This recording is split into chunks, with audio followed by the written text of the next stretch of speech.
Hello and welcome to Living Right with Chris. My name is Chris Iswekin and I'm super excited to welcome you to the month of June. Last month we focused on the no complaint challenge, and it was a good one for me because it was an opportunity to reprogram our subconscious mind to be more solution oriented rather than living in defeat. I still want to acknowledge those who reached out to me personally to vent their concerns that, oh, they keep, failing this challenge.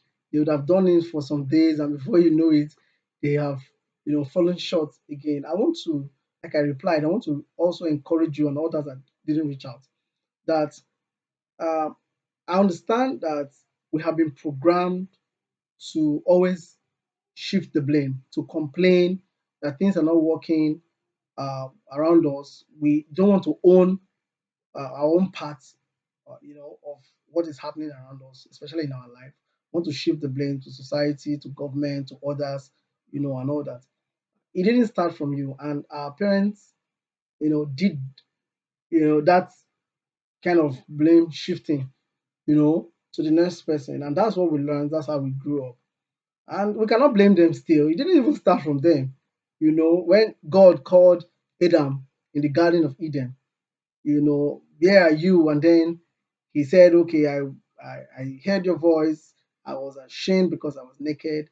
And God asked him, oh, did you eat from the tree I told you not to eat? He said, hey, it was the wife you gave to me, not my wife, the wife you gave to me, shifted the blame to her. And we know the story how Eve also shifted the blame to the serpent. So it didn't start today. And to reprogram our mind will take a lot of intentionality, to take a lot of effort, commitment to it. So that challenge, we should take it head on. It shouldn't end with May. We should continue with it until it's not registered in our subconscious, and then we'll see ourselves even without thinking, trying to look for solutions when things happen that are not pleasant. So it's a learning process, and what you need to do is to commit to it, and before long, you would have reprogrammed your mind to be more solution oriented, thinking of how to solve a problem rather than dwelling or wallowing in the problem itself. So thank you for engaging that challenge.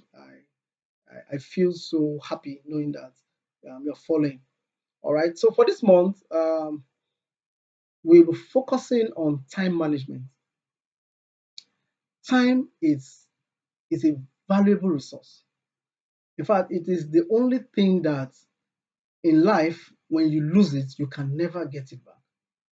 So any time spent can never be gotten back. And time is the greatest asset to successful people. Why unsuccessful people just usually take it for granted, successful people know that their success is tied to time because everything that they do in time and space. So it happens on the earth over time. So time is a very valuable, indispensable resource to successful people. So the way you look at time, the way you see time will determine whether you'd be successful, right? In terms of your goals that you have set for yourself as a person or not. Successful people put price on their time. It is that valuable to them. They play, you know, they plan everything that they want to do per day within the 24 hours, and they put a particular time for everything that they need to do, including their rest. So when you see people who are successful in the things that they do, check their their life. You understand that everything that they do per day is planned. And the truth is, there's never going to be enough time to do everything. but there's always enough time to do what is important to us. So why most of us complain that, oh, there's no time, is because we have not really, you know, placed our priorities right. To say, oh, I cannot get everything done, but these are the things that I know that I need. Other ones can, take the back seat, but these things that are very important to me and important to my destiny must be done. And if you can do that, you will see that you have enough time to achieve the things that you truly need. But most of the time, what consumes our time are our wants, and they're not important. So each day before you go to bed, every evening before you go to bed, I want you to ask yourself, what was the most valuable use of my time today? So every night before you go to bed, ask yourself that question. That will spur up your or stir up your um, curiosity to know, why did I spend so much time on other things when this is what I actually need. So if you dwell on that question every evening, it will shaping, the way you use your time for the next day. So it's a very important thing. We must do it each day. What was the most valuable use of my time today? For some, you'll be surprised that there's nothing valuable you did in the 24 hours that you had for that day. It will be shocking for some that the only thing that they did with their time for the day, actually things that do not matter to them, do not matter to their progress, and does not matter to their destiny. So how can they be successful in the course of life that they have chosen? How can they be successful?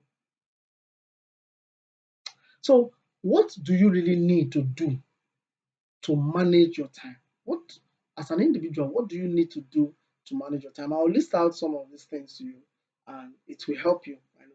So the first thing you need to do is to plan your time. You must learn to plan your day with a to-do list. You must write out the things that you need to do, per day. First of all, writing it out will help you filter through the things that are important to you, those ones that are actually in need, and then other things that are not really necessary, that just wants, right, to do. So when you put out this to-do list, not only writing it down, you must put your to-do list, on a time frame. Your to-do list must be timed daily. So if you have things to do, what's the duration? When to when? Or I wake up in the morning, I say I do a little personal time with my creator. How long? When do you wake up? How long do you have to, do that personal time, or, with your maker? Then after that, what next do you need to do? And how long would that take? Then after that, what next do you need to do? And how long would that take? That's a to-do list that is timed, right? We must learn to do that, because if we do not plan our time, then we would just be living by default. And the truth is, happenings, life itself will redirect your focus from where you are going to any other place. Do you know that highly successful people, they plan by the minute? Successful people plan by the hour. Less successful people plan by the day, while unsuccessful people do not have a plan at all, or that their plan is usually vague. Just scribble out something there without any form of timing system, right? So you can easily differentiate someone who would be successful and someone who would not by the way they plan their time. So another thing that we must do is to learn to value our time. You must value your time. People who are successful, do you see how much they value their time? If you want to book a session with the president of your country, for example, they will give you a particular time. First of all, you go and book. They will look at the person at his schedule and tell you, oh, this person for the next 3 months has been booked by people, and you can only see him in the next 3 months, and you have just 5 minutes. Most of the time, you don't even spend up to 5 minutes and you are done because they have things that they need to do. And this thing that they need to do has been planned for, and the time had been allotted for each task that they need to do per day. All right.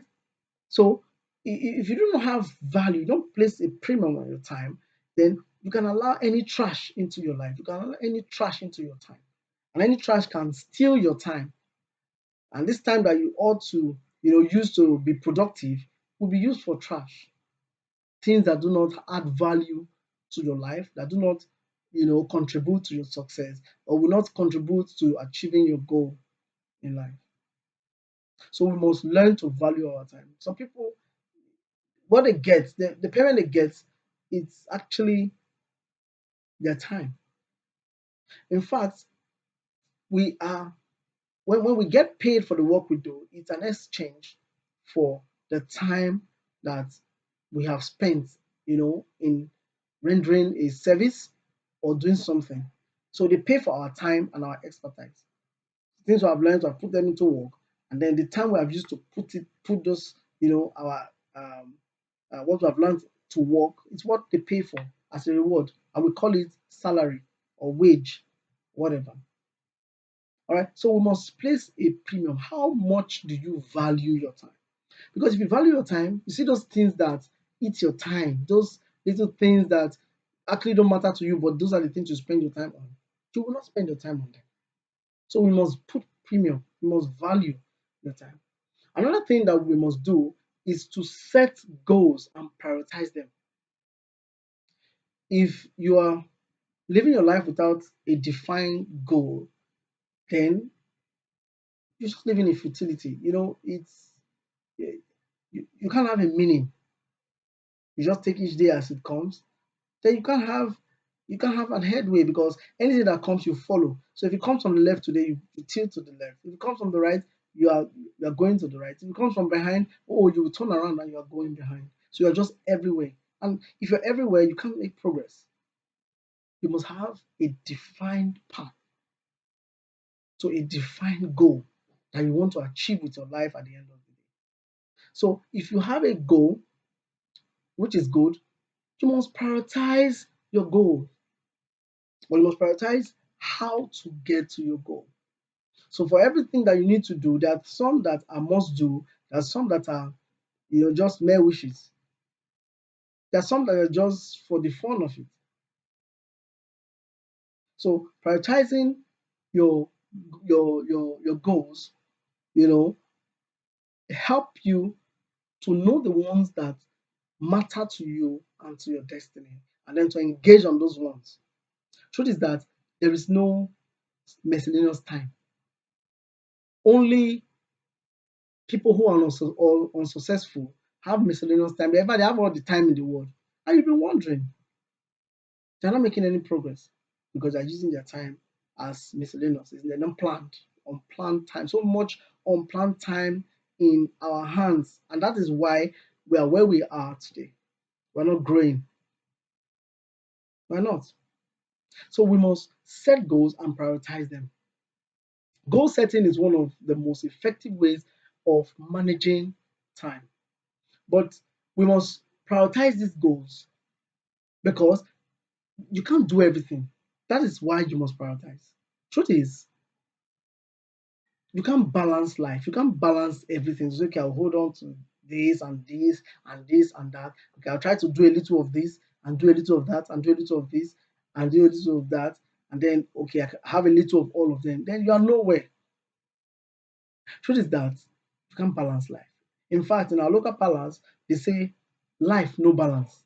And that is so true. You can't balance life. Balance is a myth. It is a myth.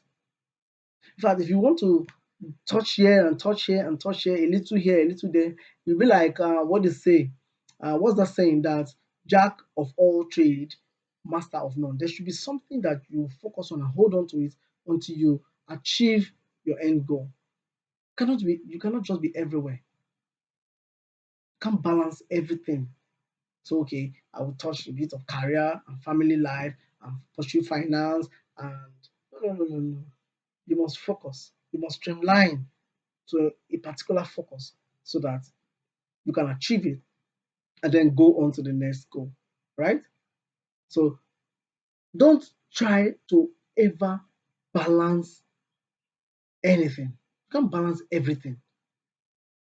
Choose your heart. Per time, prioritize your goal and then achieve one. When you are done with that, you can focus on the next on the agenda. So I think that would help us a little here and a little there. It will only lead you to failure, not to success. So you must think of the things that are more essential to you, that are more essential to your growth per time. Those are the things that you must focus on. Because for every season of your life, there are things that are essential for that season. Those are the things that you must focus on. And that's a story for another day. You must know every season that you are in per time and those things that make for those seasons, those things that you must do, you must achieve for that season to be, productive, for you. For example, a woman who just gave birth, just put to bed, that's a new phase, that's a season for her life. And there's some things that, you know, she she there's some new focus that she must, begin to to align herself to. She must shift from other things that may have been the focus as a single young lady to now that she's married and having her first child. Our priority must change. Our focus must change. If you want to pick everything, then you're overwhelmed. And when we talk about stress, this is where stress comes in. When you are everywhere, you're not focused on the things that you ought to do at time.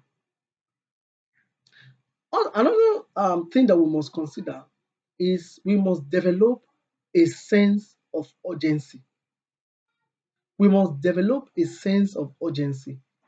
We must set deadlines for the things that we want to do. This is called the forcing system. When you set deadline for yourself, there's this push to want to say, okay, the time is almost up and I've not done this, I've not done that. You have that personal push to do them. It's very important to set deadline. It keeps you, on the edge, gives you that sense of urgency. Some people are so laid back. There's no sense of urgency because okay, if I don't do it today, I'll do it tomorrow. Procrastination, which is the thief of time. It steals from today and does not even credit you tomorrow because a person who procrastinates today will still leave that thing hanging when tomorrow comes. And before you know it, a lot of things are piling up. So we must understand the season we're in, focus our priority on those things, and then develop a sense of urgency to achieving our goals per time. Another thing that we must consider is focus. We must avoid distractions. We must focus on our goals and the task at hand per time. No time for those little distractions that comes up here and there, especially social media, smartphones. These are distractions. Friends that does not contribute to you, conversations that does not benefit your life or add to your success. We must cut them off. We must totally reduce the times that we spend on other things that are distractions to us. All right. Also, we must be highly accountable. We must be accountable first to ourselves, then we must also be accountable to the systems around us. Maybe an accountability partner, maybe a group, a community, a group of friends, community that share the same vision and goal. You must be accountable to them. But you cannot be accountable to others who have treated this before without first being accountable to yourself. The first point of call in the area of accountability is to yourself. You must be accountable to self. And lastly, we must practice self discipline. We must be self disciplined. My daughter will say we define self discipline as focusing our mind and energy on a task until we accomplish them. That's how she defines self-discipline. So when we talk about being self-disciplined, we're talking about the ability to focus our minds and our energy on a task until that task is achieved. So when we have a goal, the only way we can manage our time to achieving that goal is that we are self-disciplined. I want to thank you for being here with me. Um, I want you to do well to subscribe to this channel, hit the like button of this video. I know that it has blessed you, and I believe that you will share the link to others so that they can learn to manage their time. If you cannot manage your time, then you cannot manage your life, because time management is life management. Thank you and stay blessed.